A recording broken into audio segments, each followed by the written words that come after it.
నువ్వు ఈరోజు పొలిటికల్గా మన కాన్స్టిట్యూషన్ బ్రేక్ డౌన్ అవుతుందని చెప్పి రాష్ట్రపతి పాలన విధించాలని ఏకంగా మాట్లాడుతున్నావంటే నీకు ఎంత తహతహగా ఉందో అధికార పీఠంలో కూర్చుని పోవడానికి నాకు అర్థం. అంటే అధికారం కోల్పోయి నెల రోజులకే ఏ రకంగానైనా దొడ్డిదారిని ఎలా అయినా వెళ్ళిపోవాలని ప్రజల్ని మభ్యపెట్టడానికి నువ్వు చేస్తున్న మైండ్ గేమ్ క్లియర్గా జనాలకు అర్థం కావాలనే ఉద్దేశంతోనే నేను ఈరోజు ప్రెస్ ముందు కూర్చున్నా.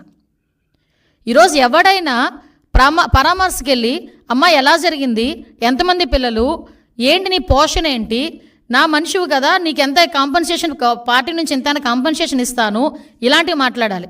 అతగాడు ఏం మాట్లాడాడండి, నీకు అమ్మఒడి వచ్చిందా, అమ్మఒడి నేను ఉంటే ఇచ్చేవాడిని, వసతి దీవెని ఇచ్చేవాడిని, ఇప్పుడు చంద్రబాబు నాయుడు గారు అవన్నీ ఇచ్చారా, అవన్నీ అయినాయా, ఇవన్నీ మాట్లాడతాడు ఎవడైనా? మైండ్ దొబ్బిందని తెలుసు, మరీ ఇంతలాగా జగన్మోహన్ రెడ్డికి పరామర్శ అంటే నేను ఎందుకు